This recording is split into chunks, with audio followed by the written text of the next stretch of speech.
Darkcast Network. Welcome to the dark side of podcasts. People stay in abusive relationships for so many reasons.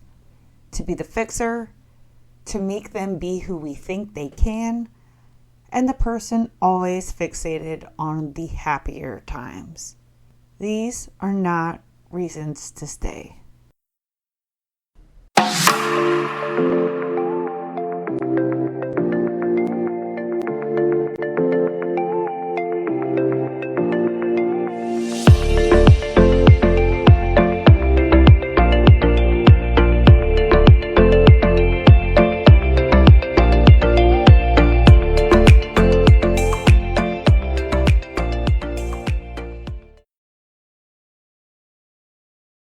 Hello, you guys, and welcome back. This is True Crime Connections Advocacy Podcast. I'm Tiffany, your host.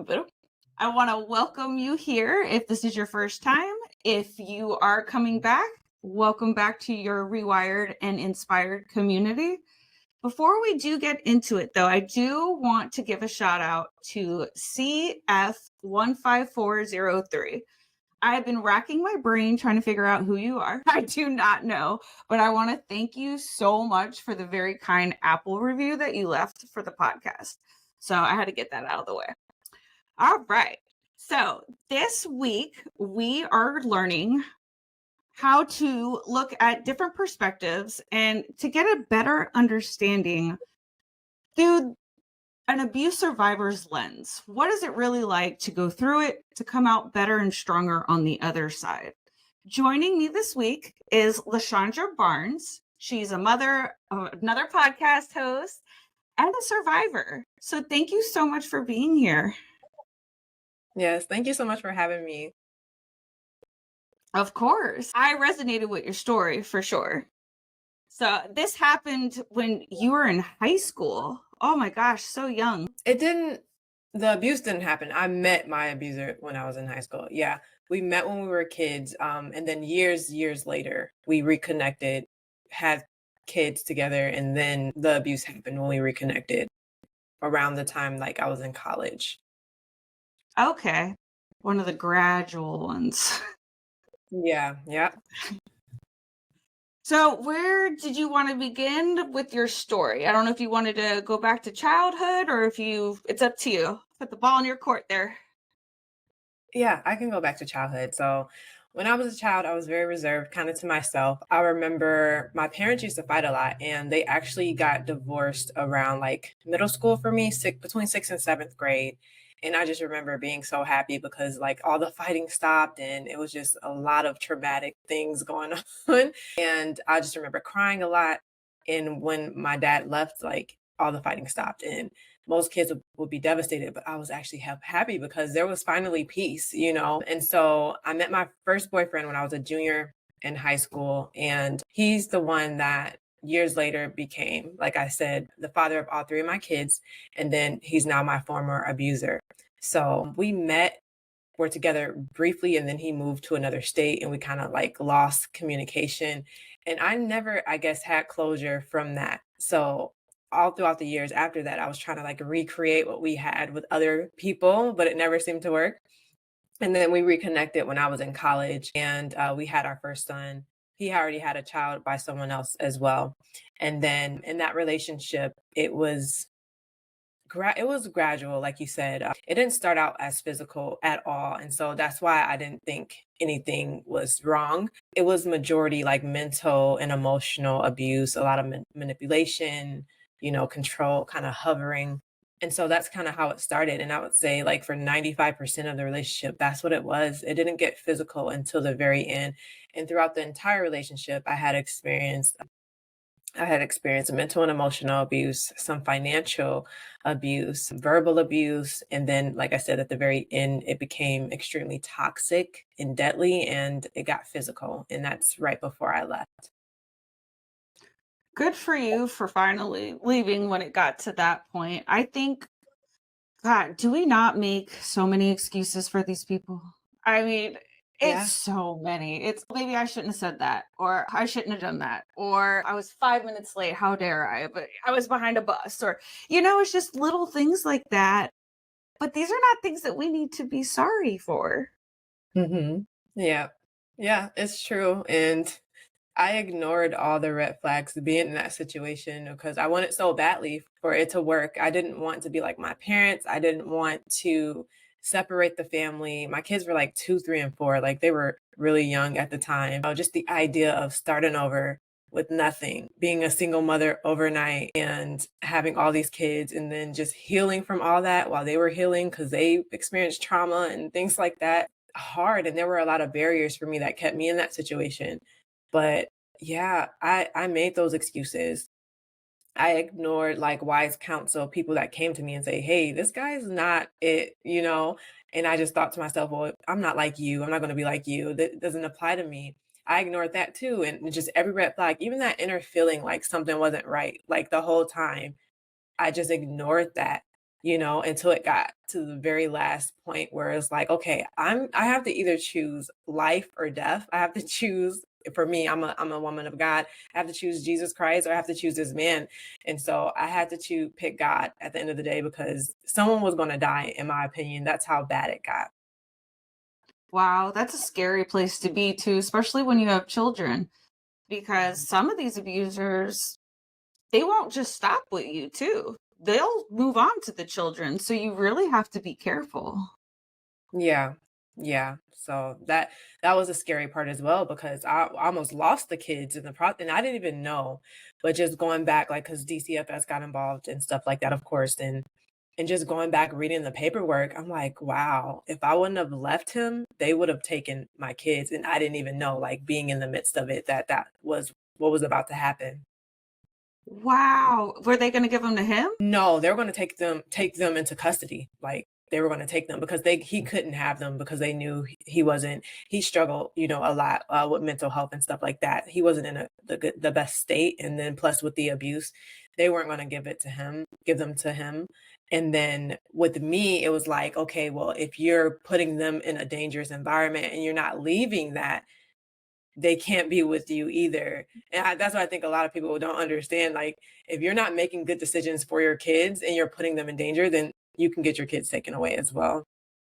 That is an amazing point to make. Absolutely. Because in a way, you're neglecting their needs because you're dealing with the bullshit. Yeah. Yeah. And they can't make the decision for themselves. So, even though you're not the one doing the abuse, but putting them in that environment, could still cause them to get taken away from you. Yeah. So that was really hard. Right. I think it's so easy to get caught up in this because, like you said, you wanted this so bad. Like, in your eyes, this is probably like your second chance of love with this person. And you're like, nothing's going to break us up this time. Nobody's moving. I got them back. We're going to be happy. And then happily ever after doesn't always work. But we Mhm. want to make that person the person we want them to be. And we can't make that for them. They have to want to be that person. And that's a hard pill to swallow. Yeah. Yeah, and that's what I said. Like, I was holding on to that person over the years I met in high school, but I didn't realize he had went through so much stuff, so much trauma, so much abuse, neglect. I didn't even know when I met him, but even after he left, he went through more. And I didn't know how that impacted him, mentally, emotionally. And I was holding on to that person because he was so kind. He was such a gentleman. He was so mature. I was like a year older than him. He was more mature than the guys in my grade. I'm like, oh, like I just held on to that person I knew from high school instead of accepting like who he was showing me he was in, that present time. And so I think that's one of the barriers in addition that really kept me holding on, saying, no, this has to work. We used to write letters to each other and stuff, like had plans of getting married and all this stuff. Like it has to work, but it just got ridiculous to the point where I'm like, it's not even worth it anymore. Well, there comes to be a point where you wake up one day and you're like, what in the actual hell am I doing? I've Yeah. been there myself a few times. And it's just like, no, we're not doing this anymore. Like, this isn't love. You have the love for that person. they claim they have the love for you. Whether sometimes they do or don't, I always question that. I'm like, if you love somebody like that, how do you treat them like that? How do you knock them down constantly?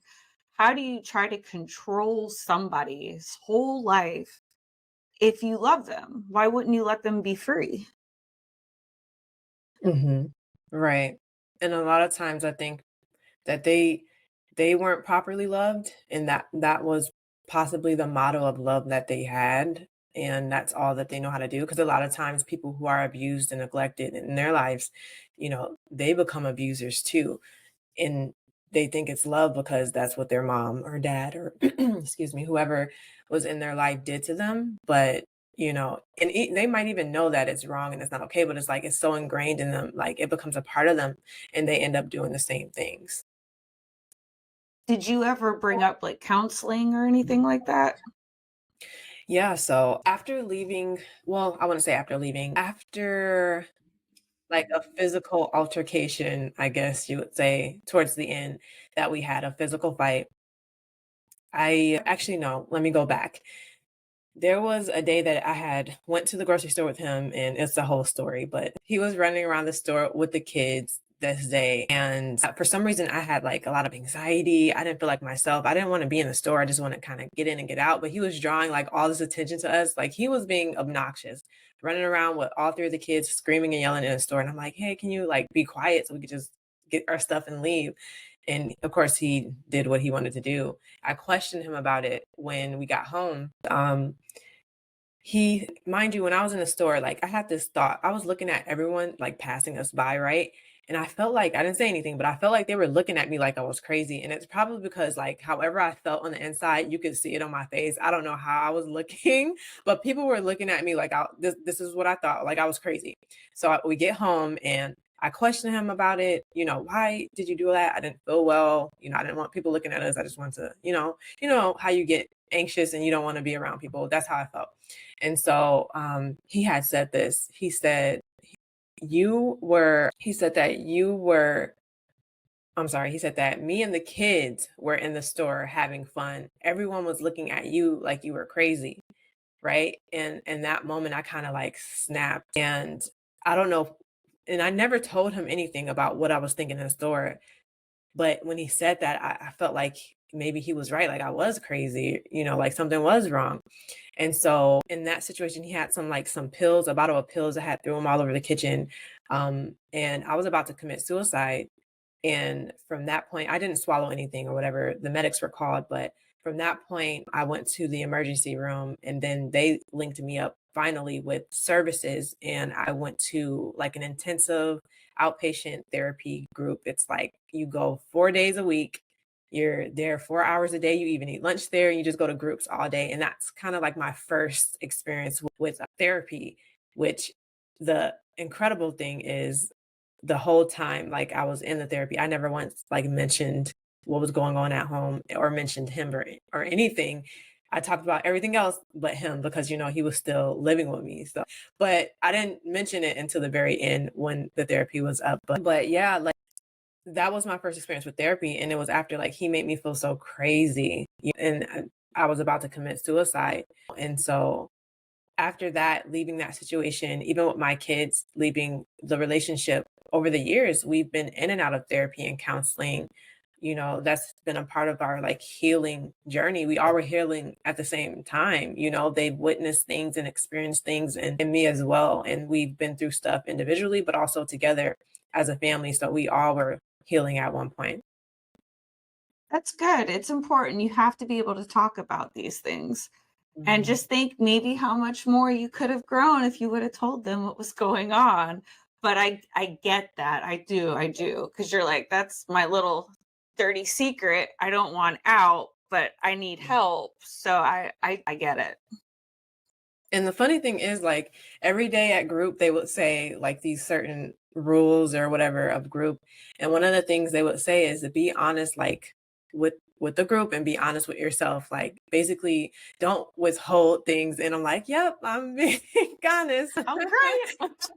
Yeah, but yeah, so that was a difficult experience. And I forgot to mention, like, when we got when I got to the emergency room, he shows up maybe an hour later with the kids. And one of the things he told me was to not tell my family and not to tell anybody like about that situation. He wanted me to be quiet, and I didn't tell anyone. And honestly, I didn't say anything until like last year. This happened back in 2017 when I left him. I held on to that, and I didn't share that with anyone until last year in 2023. Yeah, and I don't know why, like, he just would say things and convince me to, not include people, and I think that's a red flag and another way for abusers to maintain power and control, because the less people that know what's going on, the less people that you have in your ear telling you things, offering you support, letting you know that, hey, you don't deserve that. They're losing power and control over you. The more people you have, the more support you have, so 110%, because that's one of mine. Used to always say, that's all you do, chirp, chirp, chirp, chirp, chirp. And he's like, you tell people our problems, and that's why this and that. And it's like, no, I need to know that I'm not crazy, because I too was always told Mhm. that I was crazy. And guess what? I was right every damn time. So no, I wasn't crazy. You have to tell somebody, because God forbid if something would have happened, somebody needs to really know what's going on at home. Somebody. If you don't want to tell a person, write it in a journal, put it somewhere so people will get an insight of what's really going on. Yeah. Yeah. And that's what I used to do as well. Journal a lot. Journal, journal. I don't know where my old ones went, but I do have a few, and I would go back and read them and just look at everything that I was going through. I'm like, wow. Sometimes it's hard to hard to do that, but it's also a blessing, I feel like, because it just shows you how far you've come, and just all the dark, crazy things you experience. Like, I had two near-death experiences in that relationship. Like, I felt like I was about to die. Literally, I felt life was slipping away. But to still be here and to look back on that, what God has brought me through, it's like I'm just grateful to be here, and that my kids are here with me, and I still am in my right mind, because I could have, fell off the deep end. You know what I mean? But I'm thankful to God that He's allowing me to speak and share and everything, and I'm not severely mentally ill or hospitalized or anything. Like, He's kept me this whole time. Right. I, that's a like I say that a lot also about like the journaling, because once you do get past that and you do like you go back, number one, the reflection, holy crap. You're like, because you will forget some of this stuff because your body and your mind is trying to protect you. So you Mhm. start reading it and your jaw is on the floor. You're like, oh my God. But it's also empowering to Yeah. know you got past it. Yeah. Yeah. Journaling has helped me a lot. I do recommend to your audience, like, start journaling, because it's very therapeutic. And then not just to write, but revisit those old journals and just see how far like you've grown and matured and how far you've come. It's very therapeutic. Absolutely. So you have a podcast called Her Desired Haven podcast. Yes. Yes, I What do do. you, is it about survivors as well, or what do you talk about on there? Yes. So on my podcast, it's all things Jesus, family, life, and faith. It's like a Christian podcast. And I do share a lot about my testimony, but I also bring on other people who want to share their stories as well, and how, like, experts who offer, education on their journeys as well. I enjoy doing it. I would say that I really got serious about it this year, even though I started back in 2022. But yeah, it's a journey, and it's been fun. No, it is. It's great. You get to meet amazing people. Like I get to meet you. So you get to Yeah. see people where they are now. You get to hear where they've come from, because it's so important. You can watch TV and you're like, this is a TV show. Like, this isn't real. But like, these are real people's lives. This is what people really went through. And this is where they really are today.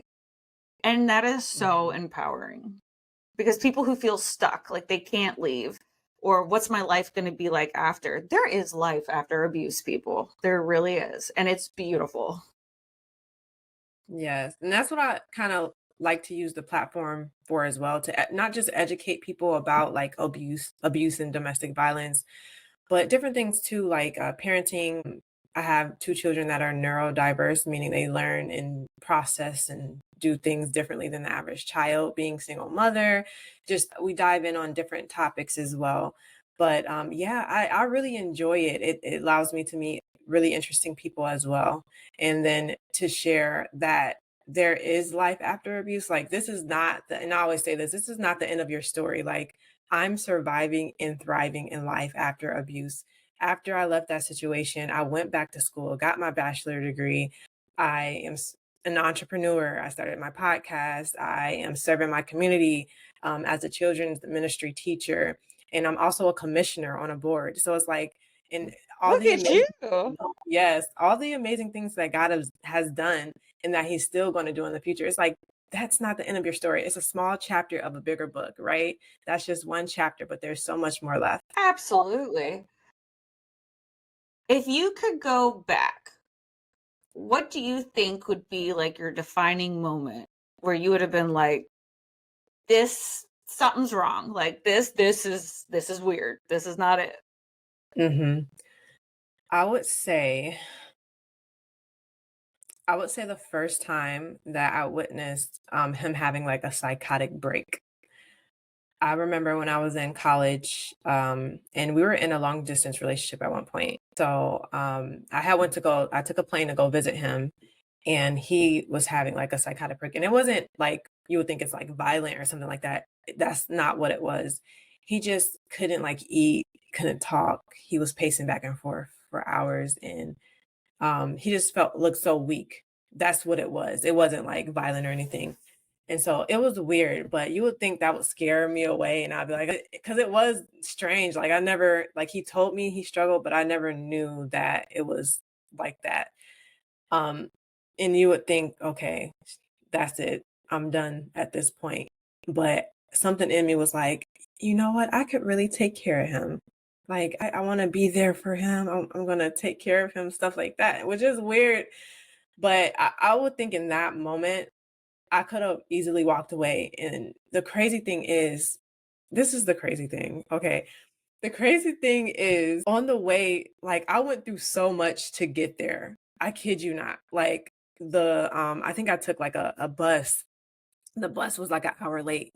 And then I almost missed the plane. It was like so many things trying to stop me. Now that I look back, trying to stop me from getting there. And I still was like I have to get there. You know what I mean? And then I ended up, with my first son. So after that, yes. Which he's a blessing. No. Well, yeah. I mean, you're happy for that, but the Yeah. universe was like, don't you Yeah, go but there. exactly. Looking back, I'm like, there was so much. I kid you not. The bus was like, and the crazy thing is I showed up like 2 hours earlier than when I was supposed to leave, like extra early. I was still late. It was like there's so much if I was just paying attention and stop being, just so focused on intent on getting there and slow down and be like, okay, there's a reason why this bus is this late and I came super early. There's a reason why I'm about to miss this plane. There's a reason why all this stuff is happening, yet I'm still trying to get there. So I would say start paying attention when things are not, you know, there's barriers. Sometimes there's barriers and it's, blocking you from doing what you need to do. But sometimes there's barriers that is like trying to protect you. For me, it's like God trying to protect me and get me to slow down and talk to him and see, okay, what's going on? Is this something I need to pay attention to? So pay attention because the signs they're always there, but we just are so laser focused on what we want to do. For sure. I mean, right now you're getting upset. You're like, I'm just trying to get to his house. Like, I don't understand what is going on. But when you look back at it, you're like, oh shit, maybe that's what it was. Yeah, yeah. Did you guys ever get married or you just dated? No, so we were in a relationship for 5 years. We were engaged for 3, never got married. No, we were supposed to, never got married. And so, which I'm glad we didn't because, yeah, that wouldn't have been good. But yeah, we never got married. And the amazing thing is, like, we were supposed to go to the courthouse and for some reason that the night before he stayed up all night. Like I don't think he went to sleep. I don't know what was going on with him. He just, yeah.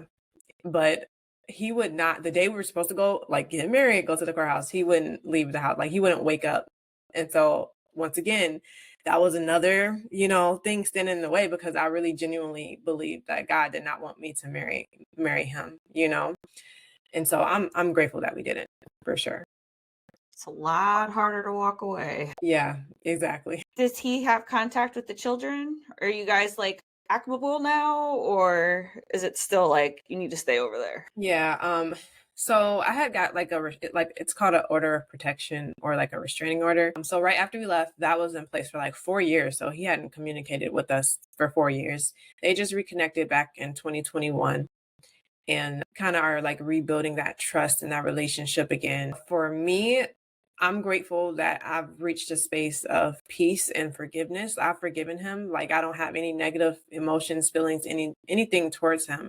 I'm so grateful for that because there were a lot of times where I would easily get triggered and stuff like that. That doesn't happen anymore. I want people to understand that I've completely forgiven him, even though he's done some very bad things to me. And my kids witnessed him do bad things to me, but they still are also witnessing, okay, even though he's done that, I still see that mom forgave him and she can talk to him, because he's still the father of all of my kids. So we gotta, still do what we need to do for our kids. We won't be together ever again, but we can be cordial. We can, get along and be kind to one another and do what we need to do for our children. So he's in their life still long distance. He's not, in the same state as us, but they still are able to talk to and communicate with them. And I would say that their relationship has gotten much better.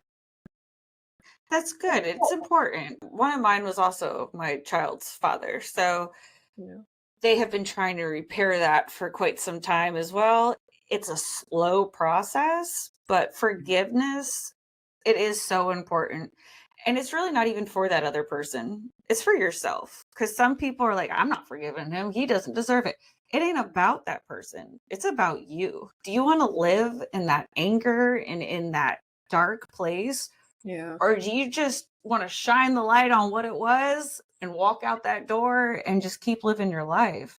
And earlier you said you were silly because you're like, I could take care of him. And no, honey, we are all that way. We want to fix them. There is no fixing. Yeah, and that's the thing though. I like when I was in that situation, I remember my pastor's wife saying, "That's not your job." She literally told me that, and I was just like, okay, but it wasn't because he needed more help than I can give. Like he needed like professional, like just therapeutic. He needed way more help than I could give. And I didn't understand that. But I was literally, it became so overwhelming, so draining, being in that situation.